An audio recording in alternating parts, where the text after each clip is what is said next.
Maybe we should take the mailbags a few at a time, said Harold's pilot. They're very heavy. I'd have to make too many trips. Then I'd be as slow as Percy. And so they loaded all the mail into Harold's net at once. And the engineer continued to work on the signal.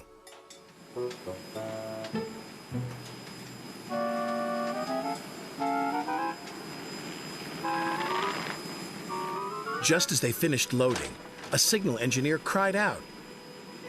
"It's fixed," he said. "Wait, Harold," shouted Percy. "I'm ready to go."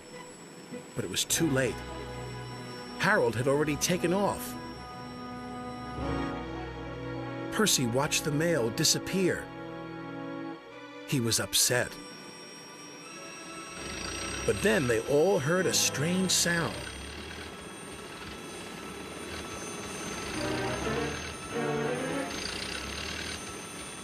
"Watch out for those trees, Harold," cried his pilot. "My net is too heavy," wailed Harold. "Harold is in trouble," Percy cried. "We must try to help him."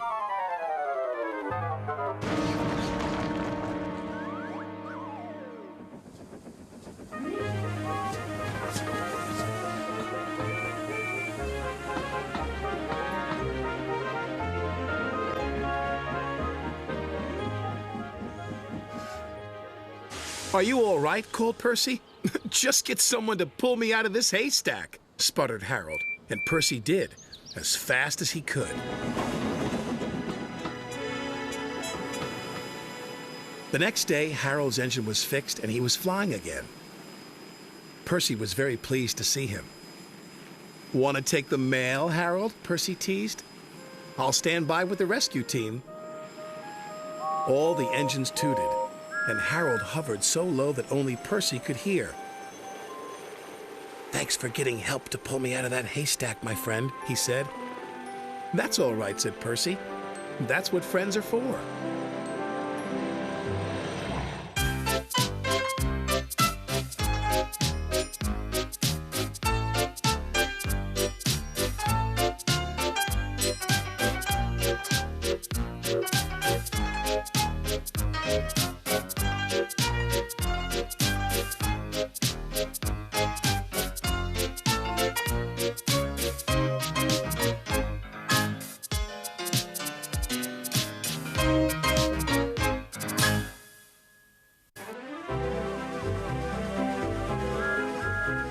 Thomas the Tank Engine enjoys taking specials.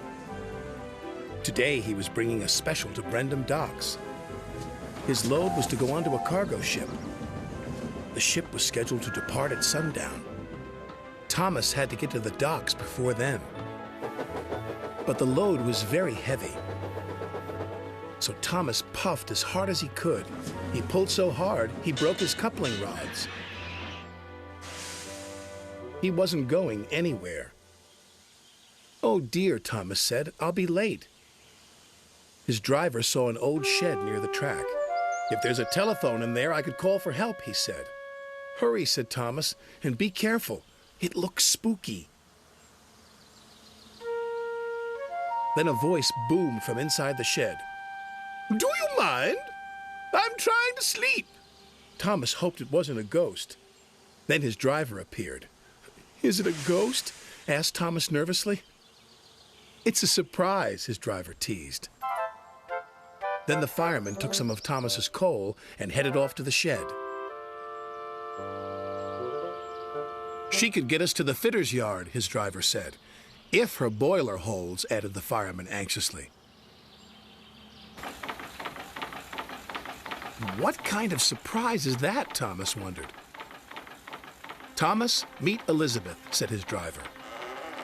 At last, the doors opened, and out chuffed a dirty, grimy steam truck. "So you're the little puffer that's broken down," she sniffed. Thomas was cross. "And you're just an old steam truck," he retorted. "That would be vintage steam truck," snapped Elizabeth. "And I haven't much time to get to your coupling rods."